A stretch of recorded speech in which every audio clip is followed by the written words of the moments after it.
अब बारी है नौजवान संत श्री आशाराम जी बापू का सत्संग सुनने की। इस सत्संग को सुनकर हम पेड़ की शाखाओं, पत्तियों, फल फूल की बजाय उसके मूल की ओर ध्यान देना पसंद करेंगे और हमारी ये कोशिश भगवान को पाने की ललक बढ़ा देगी, क्योंकि हम सत्य की बजाय सत्य को जानने की कोशिश में लग जाएंगे। तो आइए सुनते हैं बापू जी का ये दुर्लभ सत्संग। एक नूर ते सब जग उपजा, कौन भले कौन मंदे।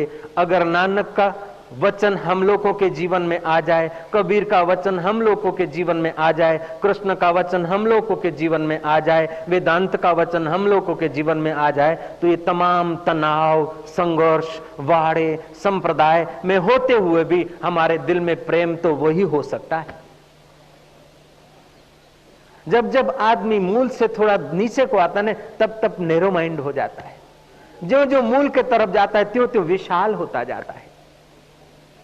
हम मूल से दूर जाते हैं ना, तो एक एक डाली की तरफ चलते जाते हैं और डालियां दूर दूर दिखाती है, और डाली से जब मूल के तरफ आते हैं ना, तो दूरी गायब हो जाती है। ऐसे ही हम अपने आत्मा में देखते हैं तो एकता है, फिर बुद्धि में देखते हैं तो विचार थोड़े बदले हुए, मन में देखते तो और थोड़ी बदलाहट, इंद्रियों में देखते तो और थोड़ी बदलाहट, और फिर रीति रिवाज में देखते हैं तो निराला निराला लगता है। निराला होते हुए भी मूल एक है, क्योंकि हम सूरज से जुड़े हैं। सूरज अगर वहां ठंडा हो जाए तो आप और हम कह नहीं सकते कि हम मर गए, उसी समय मर जाएंगे। सूरज से हम जुड़े हैं हम लोग सब। ऐसे ही हवाओं से हम जुड़े हैं, उसमें हमारी एकता है। जो श्वास मैं लेता हूं छोड़ता हूं, वही श्वास ये बेचारे पौधे ले रहे हैं। मेरा श्वास इनको उपयोगी हो रहा है और इनका श्वास मेरे लिए हितावह है। ये ऑक्सीजन छोड़ते हैं, मेरी रक्षा करते हैं, और मैं जो छोड़ता हूं इनकी रक्षा होती है।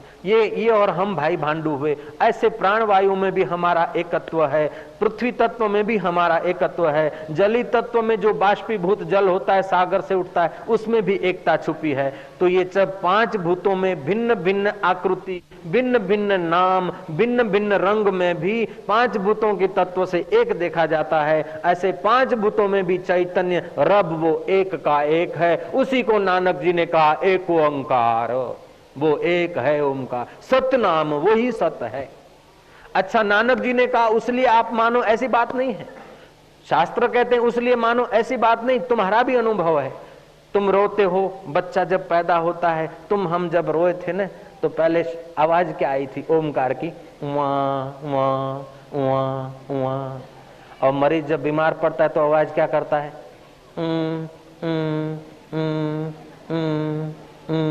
वो चेतना का स्पंदन है। और क्या है? अभी रशिया ने रिसर्च किया है, एक मशीन, आदमी बाहर कुछ बोले और भीतर कुछ सोचे तो दोनों को फोटो आता है, लेकिन ओमकार पर वे ठहर गए हैं। बाहर ओम बोलता है और भीतर और कुछ बोलता है तो ओम ही आता है दोनों जगह। भीतर ओम सोचेगा और बाहर कुछ भी बोलेगा तो अभी भी ओम आ जाता है। उनको आश्चर्य हुआ कि भारत के ऋषियों ने, मनुष्यों ने ये ओमकार की ऐसी डिजाइन बनाई कि कुछ शब्दों में लिखने में नहीं आता, लेकिन इसका अद्भुत आंदोलन है। 7 बार ओम की ध्वनि करने के बाद नाभि और रीढ़ की हड्डी के पीछे जो सुषुम्ना नाड़ी है, उसमें आंदोलन पैदा होते हैं। हताशा, निराशा दूर हो जाती है, भय, शोक, चिंता के विचार गायब हो जाते हैं। ये साइंटिफिक बात कह रहा हूं। कई फौजी सज्जन आते अपने आश्रम में, और शराब उनको स्वाभाविक मिलता है, छोड़ देते हैं। मांस उन्हें स्वाभाविक मिलता है लेकिन नहीं खा पाते, अच्छा नहीं लगता अब। क्योंकि आदमी जब नीचे के केंद्रों में होता है तब नीचे आकांक्षाएं होती है, और जब ऊपर को उठता है ना तो उसे अंदर का रस मिलने लगता है, तो तुच्छ रस उसका छूट जाता है। जैसे कोई मिनिस्टर हो जाए तो उसकी छोटी सी प्रैक्टिस या छोटी सी वकालत छूट जाती है, ऐसे जिसको अंदर का रस मिलता है उसके बाहर के विकारों का रस आकर्षण नहीं कर सकते, उनका उपयोग कर सकता है लेकिन उनसे बंध नहीं सकता है, और बंध नहीं सका तो उसको कहते जीवन मुक्त। राजा जनक जीवन मुक्त थे, तो जनक राजा ने अष्टावकर मुनि के चरणों में बैठकर ब्रह्म विद्या की कथा सुनी है, उपनिषद सुनी। और जो उपनिषद है उस ब्रह्म विद्या को जो अष्टावकर ने जनक को सुनाया, उसको अष्टावकर गीता नाम दिया गया। 48 गीताएं हैं, भगवत गीता, शिव गीता, राम गीता, इस प्रकार की अष्टावक्र गीता। तो अष्टावक्र गीता रामकृष्ण परमहंस ने नरेंद्र को पढ़ाई थी। प्रारंभ में नरेंद्र थोड़ा सा पढ़कर चौंक उठे, बोले गुरुजी इसमें तो अपने आत्मा ही परमात्मा है, अपने आत्मा को जानने की बात है, इन विचारों से मैं सहमत नहीं हूं। लेकिन वो प्यारे संत रामकृष्ण ने कहा तू विचारों से सहमत नहीं है तो कोई बात नहीं, मेरे को पढ़ के तो सुना। और जो पढ़ के सुनाया ना, वो बाद में विवेकानंद को नरेंद्र को रंग लग गया, वो विवेकानंद हो गए और अपने हर लेक्चर में निर्भयता की बात करते थे। निर्भयता वेदांत देता है। तावत गर्जन्ति शास्त्राणि जम्बुका विपने यथा न गर्जन्ते महाशक्ति वेदांते वनकेसरी। तो न अयम आत्मा बलहीन न लभ्येत। तो भारत की गार्गी, भारत की मदालसा, वो निर्भयता अपने बच्चों को भर रही है और भारत का ऋषि राजा जनक के दिल में आत्मज्ञान भर रहा है। तो ये आत्मज्ञान के सिवाय जीवन हमारा खोखला है, जीवन अधूरा है। बाहर को कितना भी कुछ मिल जाए लेकिन आत्मरस नहीं मिला ना, कुछ नहीं, कुछ नहीं लगेगा। बाहर से धन है, सत्ता है, सुख है, सौंदर्य है, वाहवाही है, लेकिन उसका अंदर से पूरी शांति नहीं होगी, पूरी तृप्ति नहीं होगी।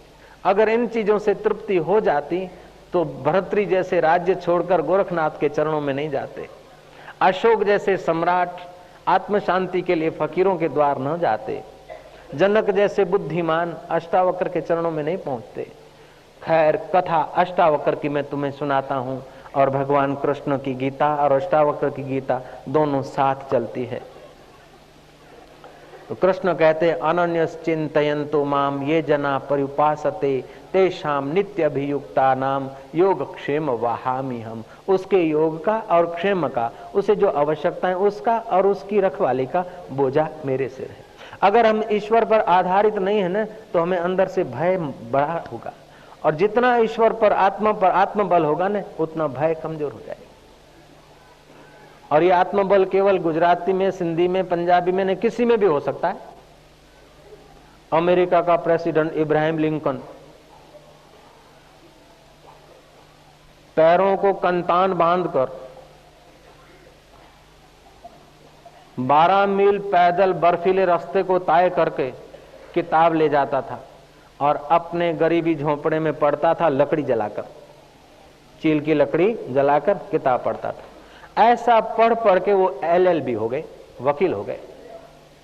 सच्चा आदमी को और भी सच्चे लगते तो सच्चाई से वकीलात करने में सफल हुए नहीं।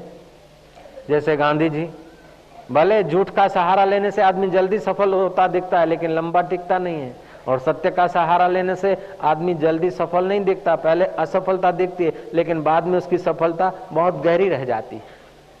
बंदा सत्य न छोड़िए, सत्य छोड़े पत जाए, सत्य की बांधी लक्ष्मी फिर मिलेगी आए। अगर सत्य का अवलंबन है तो लक्ष्मी अगर चली भी जाती है।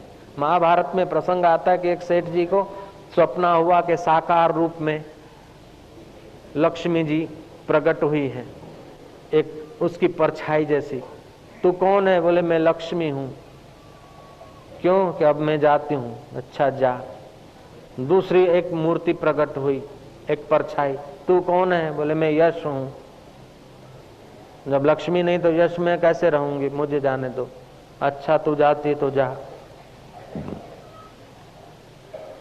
फिर तीसरी प्रतिमा दिखी, कहानी कहती तो उसने पूछा तू कौन है? बोले मैं संप हूं। बोले क्यों? बोले जब लक्ष्मी नहीं है, यश नहीं है तो घर में कलह होगा, संप कैसे रहेगा, मुझे जाने दो। अच्छा बोले जा। फिर चौथी एक प्रतिमा प्रकट हुई। बोले तू कौन है? बोले सत्य हूं। जब धन नहीं है, धन होता है ना तो कितना भी असत्य सत्य हो दिखता है। जय जय। धनवान कितना भी पाप करे ना उसकी वाहवाही होगी, और गरीब जरा सा पाप करे बेचारी की बदनामी हो जाएगी।